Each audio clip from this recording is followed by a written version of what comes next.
It's 10 degrees below freezing. Snow is falling. And outside this cafe in Stockholm, there's a row of baby strollers with babies sleeping inside them, alone. In most countries, this would be a phone call to the police. In Sweden, it's just Tuesday. Welcome to a country famous for having some of the most beautiful women in the world. But the longer you stay here, the more you realize the beauty is not the shocking part. The shocking part is the rules. The quiet, unwritten rules that shape everything. How they raise children, how they punish criminals, even how they prepare for death. Today, we count down 10 things about real life in Sweden that most outsiders simply cannot believe. Let's start with the things Sweden is famous for. Yes, the women. Tall, elegant, fair-haired, with that calm Nordic confidence you can spot from across the room. Travelers have been writing about it for 200 years, but here's what the postcards never tell you. That beauty isn't really about genetics. It's about a century of independence. Sweden gave women the vote back in 1921. Today, nearly half of its parliament is female. A Swedish woman keeping her own last name after marriage isn't a statement, it's just normal. Girls here grow up studying, traveling, building careers, and never waiting for anyone to rescue them. That's where the confidence comes from. It's not a look, it's a life. And yet, here's the first paradox of this country. The people are stunning, but nobody shows off. They're wealthy, but you can't tell who's rich. They're kind, but they will not talk to a stranger on a train. The Swedes even have a name for this mindset, Lagom, the unwritten law that says, never act like you're better than anyone else. Beautiful, but silent. Successful, but humble. Keep that paradox in mind, because it explains everything you're about to see. By the way, where are you watching from right now? And tell me honestly, is it loud or quiet where you live? Drop it in the comments. Now, back to those strollers in the snow. Because no, there was not an emergency. All across Sweden, you'll see the same scene outside homes and daycare centers. Rows of strollers parked in the cold, babies bundled up inside, sleeping peacefully, while the temperature sits well below freezing. Parents check on them, of course, but the babies stay outside. Why? Swedes believe, and have believed for generations, that cold, fresh air helps babies sleep deeper and get sick less often. Pediatricians here often agree. The practice goes back about a century, to the days when fresh air sleeping was used to protect children from tuberculosis. The disease faded, the habit stayed. And that's just the beginning of how differently Sweden thinks about children. In 1979, Sweden became the first country on earth to ban spanking. Completely. Even a light smack at home could be reported. At the time, much of the world laughed. They said you can't raise children without discipline. 45 years later, more than 60 countries have followed Sweden's lead, and Swedish parents will tell you their tools are simple: eye contact, conversation, and patience. So let me ask you something, and be honest. Were you raised with spanking? And if you raised your own children differently, did it change anything? Tell me your story in the comments. I read them all. If you move to Sweden, the first culture shock won't be the winter. It will be the silence.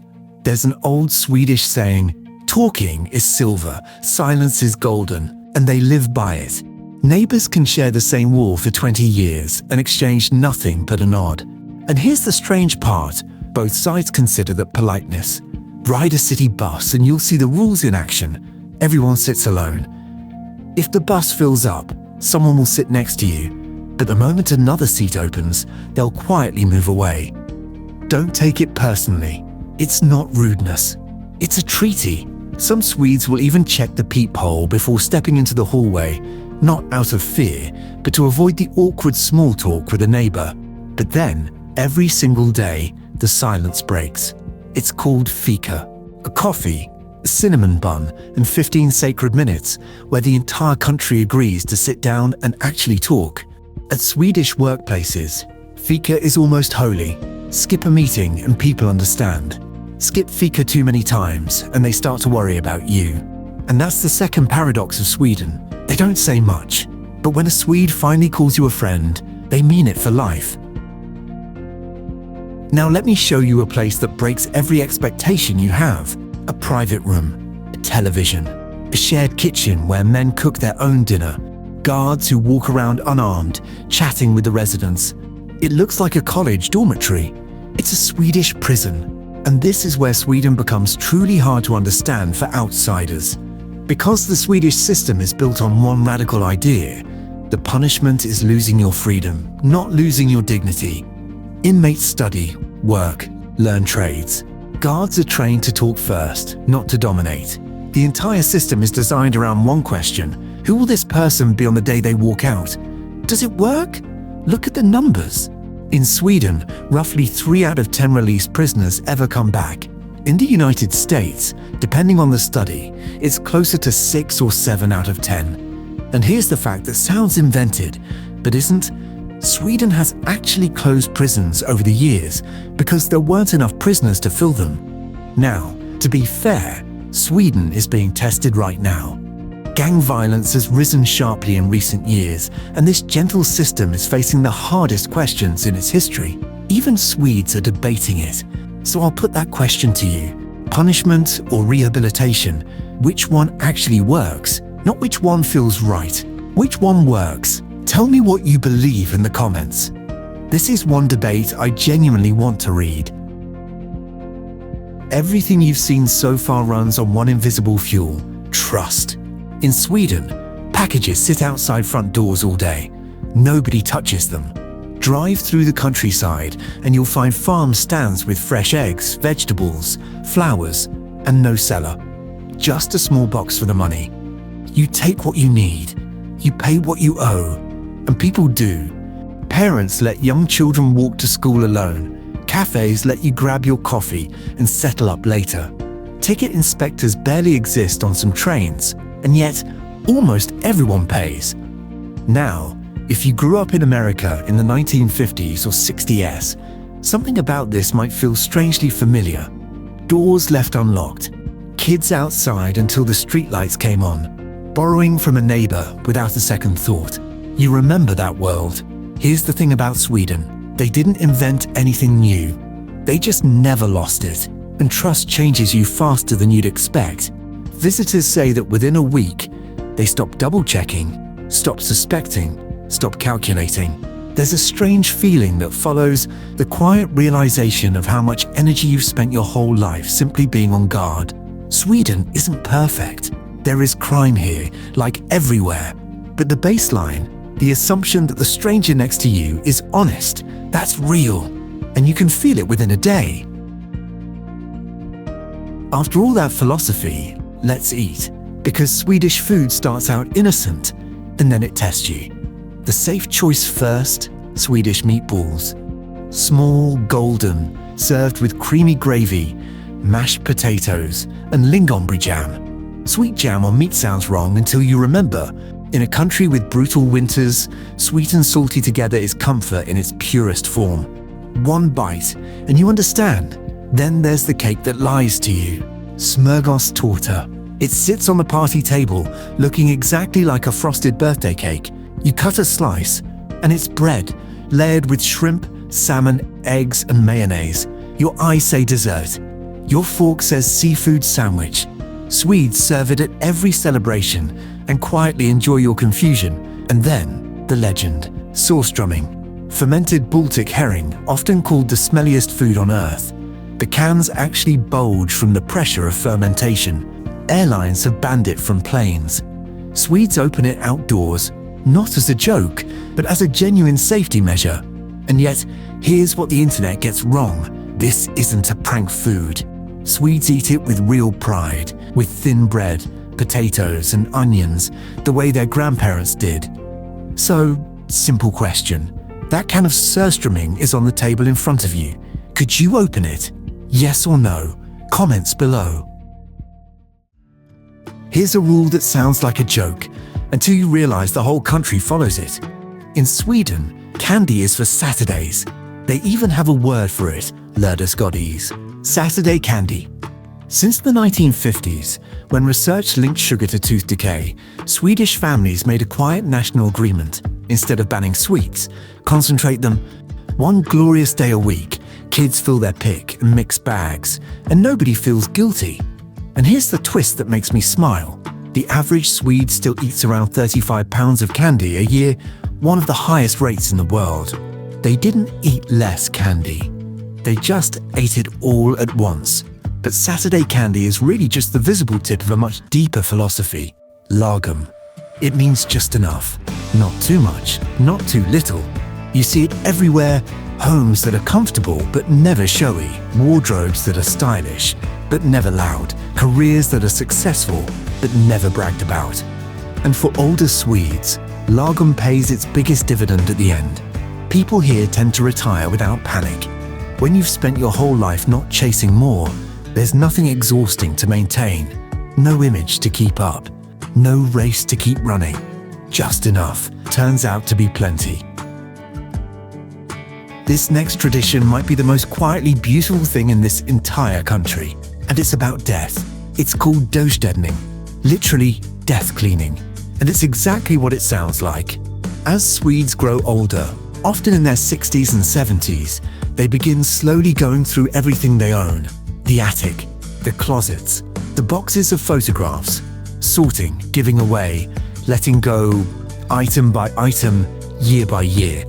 Not because they're sick, not because they're sad, but so that one day, their children won't have to do it for them. If you've ever had to clean out a parent's home after a funeral, you know what it's like to stand in a garage full of a person's entire life, exhausted and grieving, not knowing what mattered and what didn't. Many people say it's one of the hardest things they've ever done. Swedes decided to do that work themselves while they're still alive, and something unexpected happens along the way. Every object gets handed over with its story. A watch comes with the memory of who wore it. A photograph comes with the names of everyone in it. Death cleaning turns out to be less about death and more about conversation. So I have to ask, and take your time with this one. Have you ever had to clean out a parent's home? And would you do this for your children? Share it below. Your story might help someone. Now for the part of Sweden that confuses Americans most of all, the taxes. Let me tell it as one life. A baby is born in Stockholm. Her parents share roughly 480 days of paid parental leave. And yes, fathers take months of it, pushing strollers through the park on a Tuesday morning, like it's the most normal thing in the world. Because here it is. She goes to school free, university free. If she gets sick, a doctor's visit costs just a few dollars, and there's a yearly cap on what any person can ever pay. She works, she raises her own family, and when she grows old, a public pension and home care services are waiting. Nobody plans their retirement around the fear of one hospital bill. The price? High earners here can hand over more than half their income in taxes. And here's the part that genuinely shocks visitors. Most Swedes don't hate it, because they see the money come back every single day in the clean streets, the trains that run on time, the hospital that never sends an invoice. Now, balance matters. Sweden is expensive. Housing queues in Stockholm can last years.